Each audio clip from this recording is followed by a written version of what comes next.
Hello दोस्तों, आशा करते हैं कि आप लोग बहुत ही बढ़िया होंगे। जैसा कि आप देख सकते हैं, आज का भी हमारा टॉपिक यूपीएससी 2023 के पेपर फर्स्ट के पार्ट सेकंड है। जो पिछली वीडियो में हमने पार्ट 1 में लगभग 25 क्वेश्चन का बहुत ही डिटेल्ड वे में एनालिसिस किया है। तो नेक्स्ट सेशन स्टार्ट करते हैं क्वेश्चन नंबर 26 से। क्वेश्चन नंबर 26 जैसा कि आप देख सकते हैं, क्वेश्चन है निम्नलिखित में से कौन सा एक लघु कृषक बड़े खेत की संकल्पना का सर्वोत्तम वर्णन है। तो इसमें ऑप्शन नंबर बी, किसी क्षेत्र के अनेक सीमांत कृषक अपने आप को समूहों में व्यवस्थित कर चुनिंदा कृषि संक्रियाओं में समाकलन और संगति लाते हैं, जो कि आप समझ सकते हैं सेल्फ हेल्प ग्रुप, जो मुझे नहीं लगता किसी के लिए भी अननोन होगा। ये बहुत ही कॉमन सा एक समूह हो गया है सेल्फ हेल्प ग्रुप, जिसके तहत प्रेजेंट टाइम में बहुत से लोग ग्रो कर रहे हैं। तो लघु कृषक बड़े खेत भी उसी संकल्पना पर आधारित है। तो क्वेश्चन नंबर 26 का ऑप्शन नंबर बी बिल्कुल सही है। नेक्स्ट देखते हैं क्वेश्चन नंबर 27। निम्नलिखित कथनों पर विचार कीजिए। तो इसमें पहला है कि भारत सरकार काले तिल के बीजों के लिए न्यूनतम समर्थन कीमत उपलब्ध कराती है। बिल्कुल सही है कि भारत सरकार काले तिल के लिए एमएसपी उपलब्ध कराती है। और सेकंड है, काले तिल की खेती खरीफ की फसल के रूप में की जाती है। तो ये ऑप्शन भी हमारा बिल्कुल सही है क्वेश्चन नंबर 27 का। आगे देखते हैं ऑप्शन थर्ड, भारत के कुछ जनजातीय लोग काले तिल के बीजों का तेल भोजन पकाने के लिए प्रयोग में लाते हैं। तो ऑप्शन नंबर थर्ड भी हमारा बिल्कुल सही है। तो इस प्रकार क्वेश्चन नंबर 27 का ऑप्शन सी सभी तीनों सही हैं। नेक्स्ट देखते हैं क्वेश्चन नंबर 28। निम्नलिखित परिसंपत्तियों में निवेशों पर विचार कीजिए। इसमें हमें विचार करना है कि कितने अमूर्त निवेश माने जाते हैं। अमूर्त निवेश ऐसे निवेश होते हैं जो हमें दिखाई ना दें, मतलब हम इन्वेस्टमेंट करें किसी चीज़ पर वो हमें दिखाई ना दें। जैसे कि आप ट्रेडमार्क और कॉपीराइट, बौद्धिक संपदा जैसी चीज़ें होती हैं, उनके बारे में सुनते होंगे, वो सब अमूर्त निवेश होते हैं। तो इसमें ब्रांड पहचान, बौद्धिक संपदा और ग्राहकों की डाक सूची, ये तीनों हमारे अमूर्त निवेश माने जाते हैं।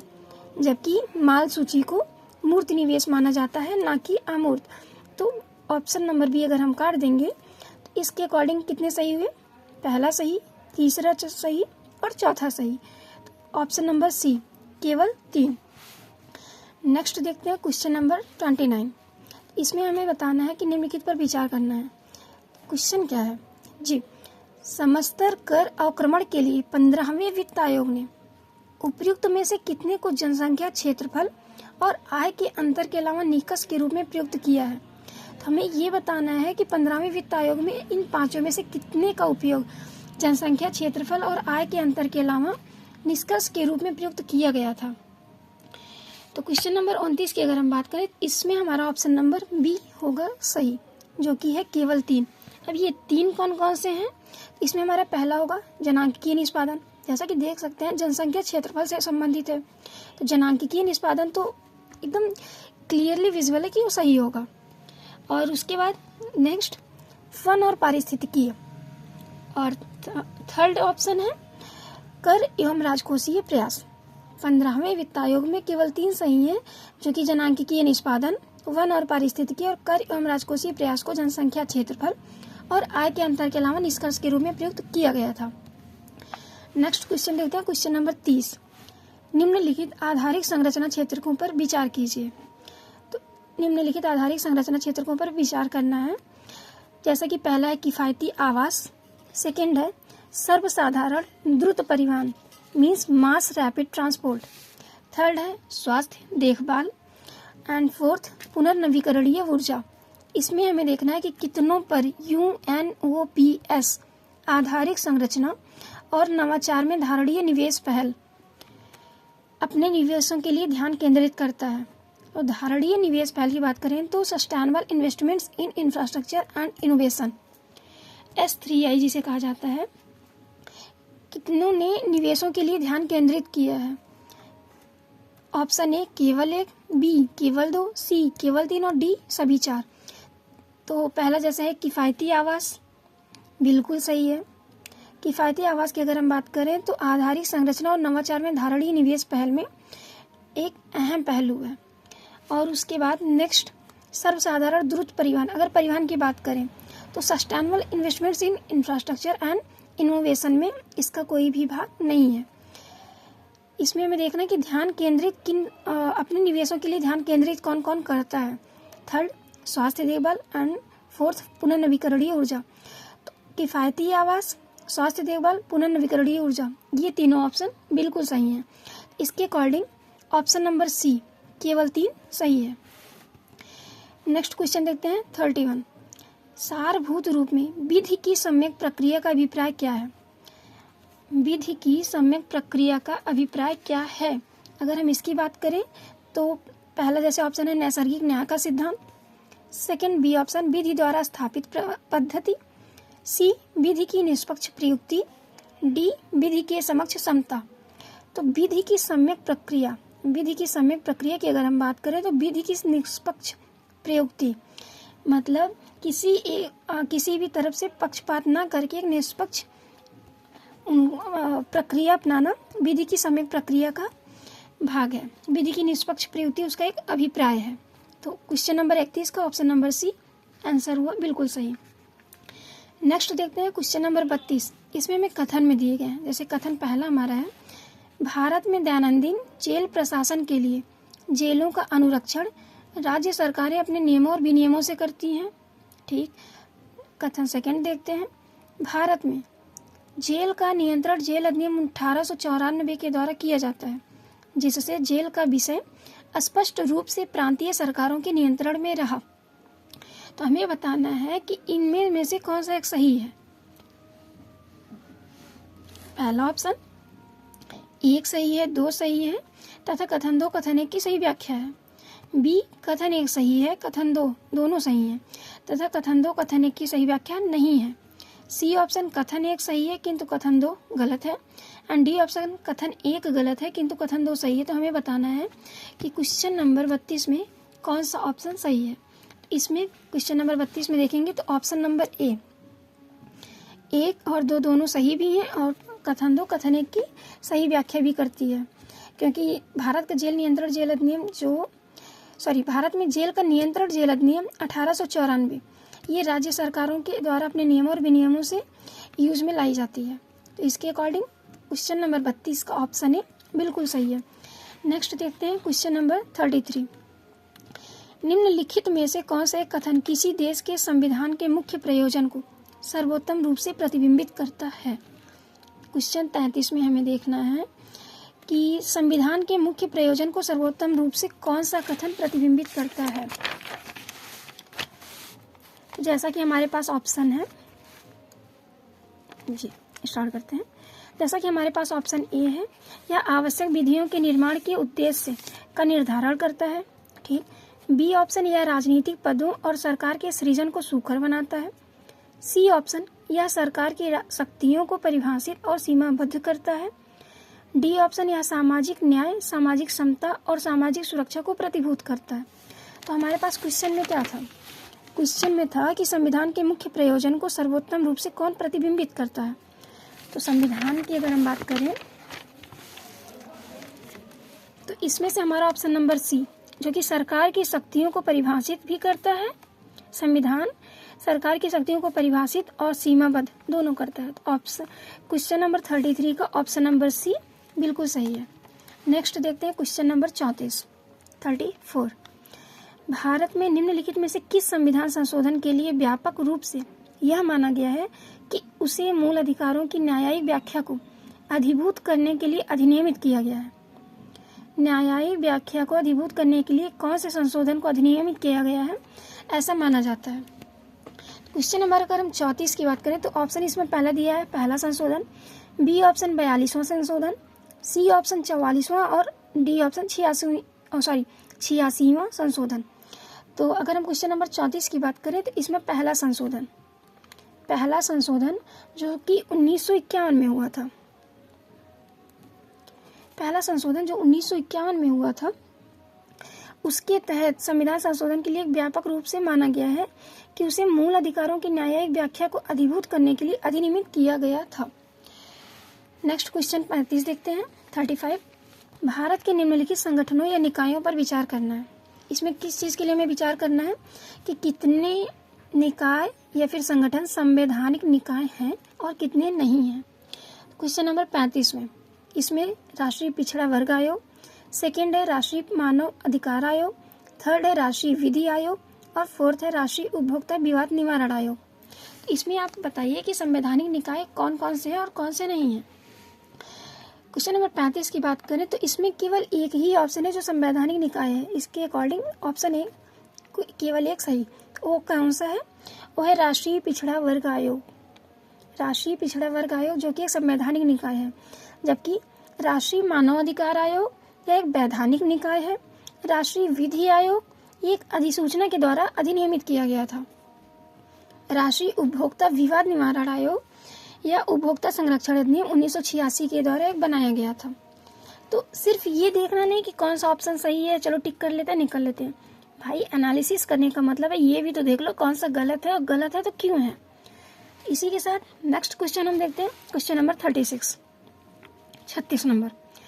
इसमें क्या है कि निम्नलिखित कथनों पर विचार करना। तो पहले कथन पढ़ लेते हैं। जैसे पहला कथन है, यदि भारत के राष्ट्रपति का निर्वाचन भारत के उच्चतम न्यायालय के द्वारा शून्य घोषित कर दिया जाता है तो ऐसे विनिश्चय की तिथि से पहले राष्ट्रपति के पद के कर्तव्यों के निष्पादन में राष्ट्रपति के द्वारा किए गए सभी कृत्य अविधिमान्य हो जाते हैं।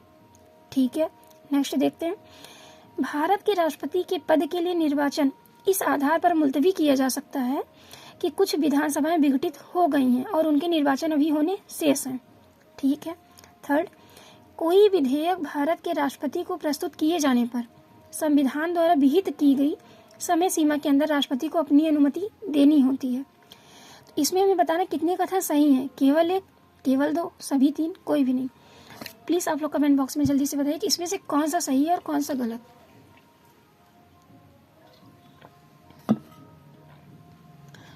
तो जैसे कि 36 नंबर में हम देख सकते हैं कि पहला तो ये है कि राष्ट्रपति निर्वाचन भारत के उच्चतम न्यायालय द्वारा शून्य घोषित कर दिया जाता है यदि विनिश्चय की तिथि से पहले राष्ट्रपति के पद के कर्तव्यों के निष्पादन में राष्ट्रपति के द्वारा किए गए सभी कृत्य अविधिमान्य हो जाते हैं।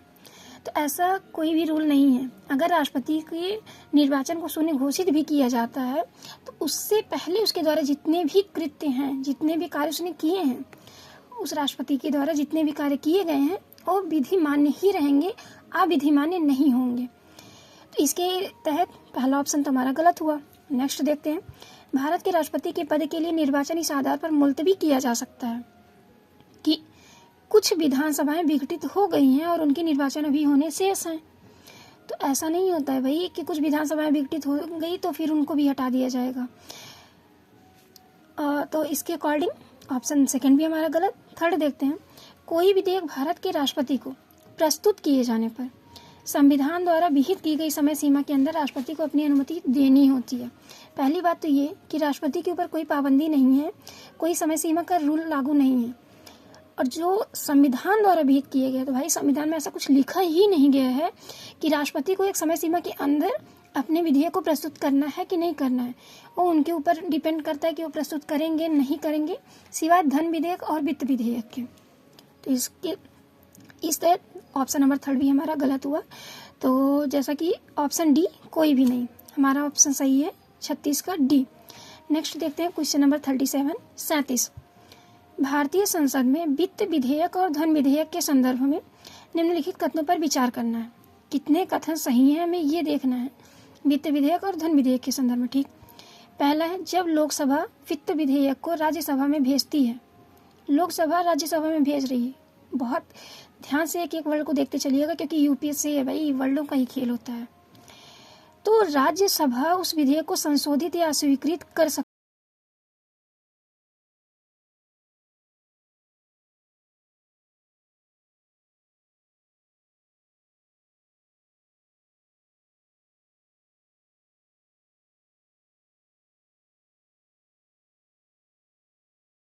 मानना कि लोकसभा पर डिपेंड करता है। तो इसके अकॉर्डिंग तो पहला वाला ऑप्शन हमारा गलत हुआ। नेक्स्ट देखते हैं। जब लोकसभा धन विधेयक को राज्यसभा में भेजती है तो राज्यसभा उस विधेयक को संशोधित या अस्वीकृत नहीं कर सकती, वह केवल अनुशंसाएं कर सकती है। हाँ, तो जो मैंने अभी पहले ऑप्शन में बताया ये तो बिल्कुल सही है। थर्ड देखते हैं। थर्ड में लोकसभा और राज्यसभा के बीच असहमति होने पर, लोकसभा और राज्यसभा के बीच असहमति होने पर धन विधेयक के लिए कोई संयुक्त बैठक नहीं होती, किंतु वित्त विधेयक के लिए संयुक्त बैठक आवश्यक होती है। अगर हम ये देखें तो ये भी गलत होगा, क्योंकि धन विधेयक और वित्त विधेयक इन दोनों पर संयुक्त बैठक नहीं हो सकती, सिर्फ साधारण विधेयक पर संयुक्त बैठक होती है। तो इसके अकॉर्डिंग पहला ऑप्शन, तीसरा तो हमारा गलत हुआ, सिर्फ सेकेंड सही है। तो केवल एक 37 में ए ऑप्शन हमारा बिल्कुल सही है। नेक्स्ट देखते हैं 37 में ए ऑप्शन सही। 38 नंबर क्वेश्चन देखते हैं। निम्नलिखित कथनों पर विचार करना है कि जैसा पहले, एक बार यदि केंद्र सरकार किसी क्षेत्र को समुदाय प्रारक्षित अधिसूचित कर देती है तो, इसमें मतलब क्या है कि केंद्र सरकार यदि किसी क्षेत्र को समुदाय परिरक्षित अधिसूचित कर देती है तो, अब ऑप्शन देखते हैं। तो पहला है, राज्य का मुख्य वन्यजीव वार्डन ऐसे वन का नियंत्रक प्राधिकारी बन जाता है। ठीक, नेक्स्ट देखते हैं, ऐसे क्षेत्र में शिकार की अनुमति नहीं होती। हमने बनाया क्या है, समुदाय प्रारक्षित अधिसूचित किया है। ठीक है, तो तीसरा है, ऐसे क्षेत्र के लोगों को गैर इमारती लकड़ी वन उत्पाद को संग्रह करने की अनुमति होती है। और चौथा है, ऐसे क्षेत्र के लोगों को पारंपरिक कृषि प्रथाओं की अनुमति होती है। तो इसमें हमें बताना कितने कथन सही हैं। तो ये ऑप्शन हमें बताना क्यों कितने कथन सही हैं, क्योंकि जैसा कि हमारा क्वेश्चन था, यदि केंद्र सरकार किसी क्षेत्र को समुदाय प्रारक्षित अधिसूचित कर देती है तो, समुदाय प्रारक्षित अगर कोई भी क्षेत्र अधिसूचित किया जाता है तो उसके अकॉर्डिंग राज्य का मुख्य वन्यजीव वार्डन ऐसे वन का नियंत्रक प्राधिकारी बन जाता है। बिल्कुल सही है। ऐसे क्षेत्र में शिकार की अनुमति नहीं होती है। बिल्कुल सही। ऐसे क्षेत्र के लोगों को गैर इमारती लकड़ी वन उत्पाद को संग्रह करने की अनुमति होती है। ये भी सही है। लेकिन जैसा हमारा चौथा ऑप्शन है, क्षेत्र के लोगों को पारंपरिक कृषि प्रथाओं की अनुमति होती है, तो ये गलत है। क्यों गलत है? जैसे झूम कृषि आप लोगों ने सुना होगा कि झूम कृषि में अक्सर एक बड़े क्षेत्र के पेड़ पौधों को काट कर या फिर जो भी वहाँ पे उगे होते हैं उनको हटाकर साफ कर जला दिया जाता है, तो ऐसे प्रदूषण भी बढ़ जाता है। तो इसलिए ऐसे क्षेत्र में लोगों को पारंपरिक कृषि प्रथाओं की अनुमति नहीं होती है। तो ऑप्शन नंबर चौथा हमारा गलत है। तो पहला, दूसरा, तीसरा सही, अर्थात ऑप्शन सी। क्वेश्चन नंबर 38 में ऑप्शन सी बिल्कुल सही है। नेक्स्ट क्वेश्चन देखते हैं। भारत में अनुसूचित क्षेत्र के संदर्भ में निम्नलिखित कथन पर विचार करना है। अनुसूचित क्षेत्र, ठीक है। पहला है, किसी राज्य के भीतर किसी क्षेत्र की अनुसूचित क्षेत्र के रूप में अधिसूचना राष्ट्रपति के एक आदेश के माध्यम से होती है। तो ये बिल्कुल सही है कि अनुसूचित क्षेत्र अगर हमें घोषणा करनी है कि कोई क्षेत्र अनुसूचित क्षेत्र होगा कि नहीं होगा, ये राष्ट्रपति के एक आदेश के माध्यम से ही होता है। तो पहला ऑप्शन तो हमारा बिल्कुल सही है। क्वेश्चन नंबर 39 है। और सेकंड है, अनुसूचित क्षेत्र के रूप में बनने वाली सबसे बड़ी प्रशासकीय इकाई जिला होता है और सबसे छोटी इकाई ब्लॉक में गांव का समूह होता है। सबसे बड़ा तो इन्होंने जिला बताया और सबसे छोटा गांव का समूह, जो कि बिल्कुल सही है। और थर्ड में, संबंधित राज्यों के मुख्यमंत्रियों से अपेक्षित है कि वे राज्यों के अनुसूचित क्षेत्रों के प्रशासन के विषय में केंद्रीय गृह मंत्रालय को वार्षिक प्रतिवेदन दें। तो ऐसा कोई भी रूल नहीं है कि मुख्यमंत्री राष्ट्रपति को गृह मंत्रालय को वार्षिक प्रतिवेदन देंगे, क्योंकि राज्यपाल के द्वारा अनुसूचित क्षेत्र के विषय में वार्षिक रूप से राष्ट्रपति को रिपोर्ट दी जाती है, ना कि मुख्यमंत्री के द्वारा गृह मंत्रालय को। तो ऑप्शन नंबर थर्ड हमारा गलत हुआ। तो पहला, दूसरा सही, अर्थात केवल 2 सही। कितने कथन सही है? केवल 2। क्वेश्चन नंबर 39 में बी ऑप्शन सही है। नेक्स्ट क्वेश्चन नंबर 40 नंबर देखते हैं, जिसमें कथन और कारण दिए गए हैं। कथन 1 और 2 है। तो जैसा पहला कथन है, भारत के उच्चतम न्यायालय ने अपने कतिपय निर्णयों में यह विचारण किया है कि भारत के संविधान के अनुच्छेद 16(4) के अधीन बनाई गई आरक्षण नीतियां प्रशासन की दक्षता को बनाए रखने के लिए अनुच्छेद 335 के द्वारा सीमित होंगी। तो अनुच्छेद 16(4) के अधीन जो भी नीतियां बनाई गई हैं वो अनुच्छेद 335 के द्वारा सीमित होंगी। तो ये तो बिल्कुल सही है। नेक्स्ट है, भारत के संविधान का अनुच्छेद 335 प्रशासन की दक्षता पद को परिभाषित करता है। पहली बात तो ये कि संविधान में प्रशासन की दक्षता जैसा कोई वर्ड उसमें परिभाषित नहीं किया गया है। तो इसके अकॉर्डिंग तो दूसरा वाला ऑप्शन हमारा गलत हुआ, पहला ऑप्शन बिल्कुल सही है। तो पहला सही दूसरा गलत। चलिए देखते हैं कौन से ऑप्शन में है। एक सही दो सही, मतलब दोनों सही, और कथन दो कथन एक की व्याख्या है, गलत है। कथन एक कथन दो दोनों सही है, कथन दो कथन एक की सही व्याख्या नहीं है, ये भी गलत है, ये भी गलत। थर्ड देखते हैं, कथन एक सही है किंतु कथन दो गलत। तो हमारा ऑप्शन भी तो यही है ना कि पहला ऑप्शन सही है, सेकेंड गलत। तो option number C question number 40 का बिल्कुल सही है। नेक्स्ट देखते हैं क्वेश्चन नंबर 41 धान्य कटक जो महासांघिकों के अधीन एक प्रमुख बौद्ध केंद्र के रूप में समृद्ध हुआ, निम्न में से किस एक क्षेत्र में अवस्थित था। हम बात किसकी कर रहे हैं, धान्य कटक की, जो कि एक प्रमुख बौद्ध केंद्र के रूप में समृद्ध था।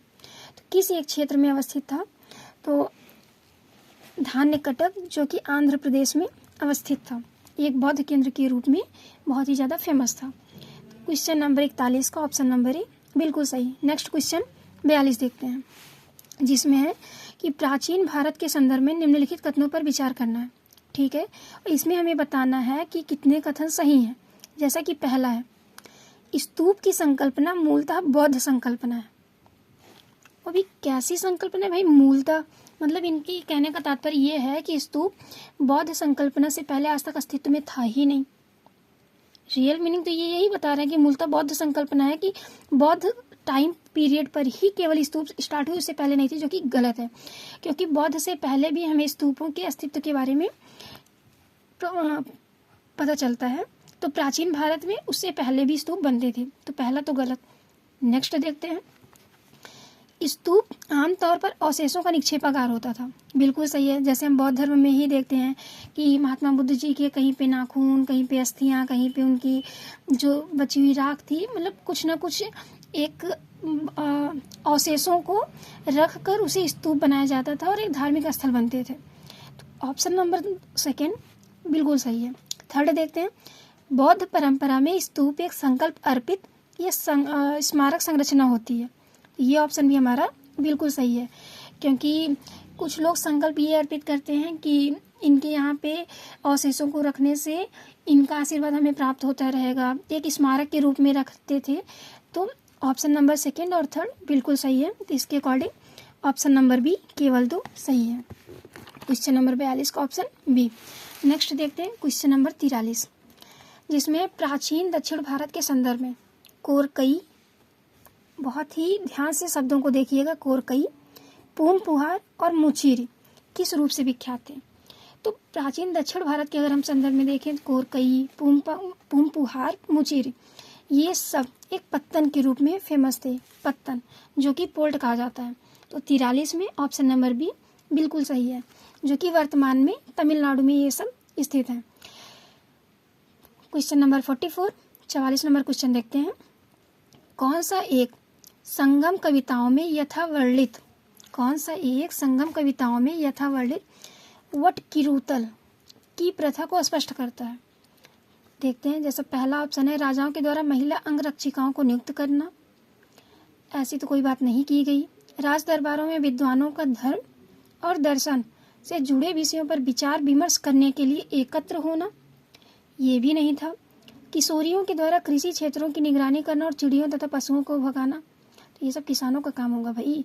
और डी ऑप्शन है, युद्ध में पराजित राजा का आमरण अनशन कर आनुष्ठानिक मृत्यु वरण करना, जो कि बिल्कुल सही है। वटकिरुतल, संगम कविताओं में वटकिरुतल शब्द वर्णन है, जो कि युद्ध में पराजित राजा का आमरण अनशन कर आनुष्ठानिक मृत्यु वरण करना होता है। तो क्वेश्चन नंबर 44 का ऑप्शन नंबर डी सही आंसर है।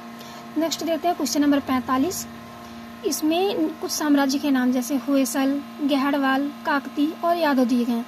इनमें से हमें बताना है कि कितने साम्राज्यों ने अपने राज आद्य 8वीं शताब्दी ईस्वी में स्थापित किए। इसमें हमें ये बताना कि 8वीं शताब्दी में कौन कौन से राज्य स्थापित हुए, होयसल, गहड़वाल, काकती या यादव। 45 नंबर अगर हम ऑप्शन देखें तो इसमें कोई सा भी ऐसा राज्य नहीं है जो 8वीं शताब्दी में स्थापित हो।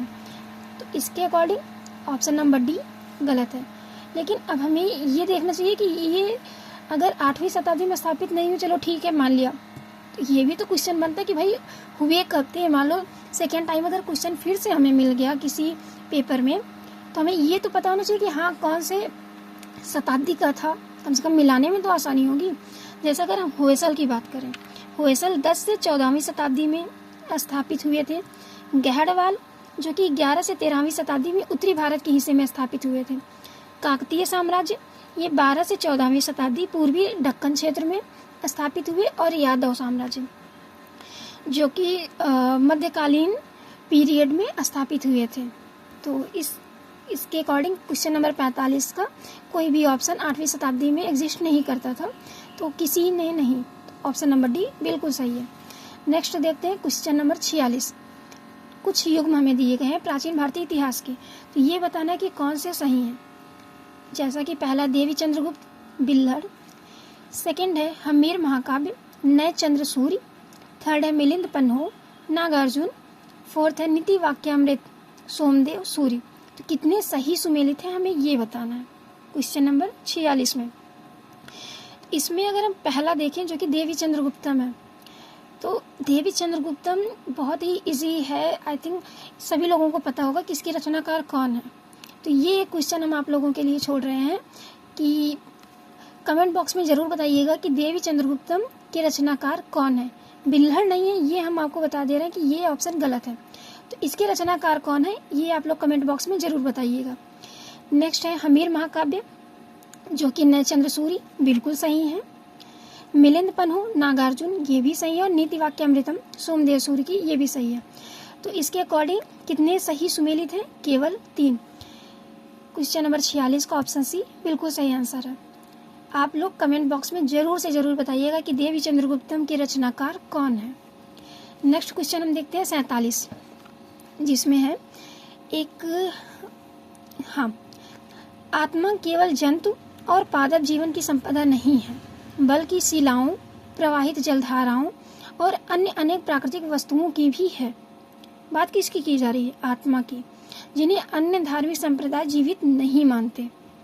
चलिए ठीक है, तो इसमें देखते हैं कि उपयुक्त कथन प्राचीन भारत के निम्न में से किस एक धार्मिक संप्रदाय के एक मूलभूत विश्वास को प्रतिबिंबित करता है। 47 की बात करें तो ये किसको प्रतिबिंबित करता है? जो कि बौद्ध परंपरा, ए ऑप्शन, बी जैन परंपरा, सी शैव या डी वैष्णव। तो जैन परंपरा जो कि कण कण में आत्मा के अस्तित्व को स्वीकार करते हैं। इसके according option number B question number 47 का सही है। नेक्स्ट देखते हैं क्वेश्चन नंबर 48। विजयनगर साम्राज्य के इनमें से किस एक शासक ने तुंगभद्रा नदी पर एक विशाल बांध निर्मित किया और नदी से राजधानी नगर तक कई किलोमीटर लंबी एक नहर और कुल्या का निर्माण किया? तो विजयनगर साम्राज्य कौन से ऐसे शासक थे जिन्होंने तुंगभद्रा नदी पर एक विशाल बांध भी बनाया और राजधानी नदी से राजधानी तक कई किलोमीटर लंबी एक नहर और नहरों का, कुल्याओं का निर्माण किया? तो क्वेश्चन नंबर 48 का ऑप्शन नंबर ए देवराय प्रथम जी थे, जिन्होंने तुंगभद्रा नदी पर एक बांध बनवाया था। नेक्स्ट क्वेश्चन देखते हैं, मध्यकालीन गुजरात के इनमें से किस एक शासक ने दीव को पुर्तगालियों के सुपुर्द कर दिया था? किस शासक ने दीव को पुर्तगालियों के सुपुर्द कर दिया? पहला Ahmad Shah, B Mahmud Begada, C Bahadur Shah and D Mohammad Shah. इसमें से हमें बताना है कि कौन सा ऑप्शन सही है। तो दीव को पुर्तगालियों के सुपुर्द बहादुर शाह ने कर दिया था। तो क्वेश्चन नंबर 49 का सी ऑप्शन बिल्कुल सही है। नेक्स्ट देखते हैं क्वेश्चन नंबर 50, जो कि आज का हमारा लास्ट क्वेश्चन होगा। तो निम्न में से किस एक एक्ट के द्वारा बंगाल के गवर्नर जनरल को भारत के गवर्नर जनरल के रूप में अभिहित किया गया था? क्वेश्चन नंबर 50 में है कि बंगाल के गवर्नर जनरल को किस एक्ट के द्वारा भारत के गवर्नर जनरल के रूप में अभिहित किया गया था? जो कि पहला ऑप्शन है रेगुलेटिंग एक्ट, बी ऑप्शन है Pitt's India act, C option 1793 का चार्टर एक्ट, डी ऑप्शन है 1833 का चार्टर एक्ट। तो 50 के ऑप्शन नंबर डी 1833 के चार्टर एक्ट के तहत, जिसके तहत भारत के पहले governor general lord William Bentinck ji बने थे। तो इसके साथ ही हम अपने सेशन को समाप्त करते हैं और सपोज करते हैं कि आपको सेशन बहुत ही अच्छा लगा होगा। ऐसे ही हमारे साथ जुड़ने के लिए प्लीज़ लाइक एंड सब्सक्राइब। धन्यवाद।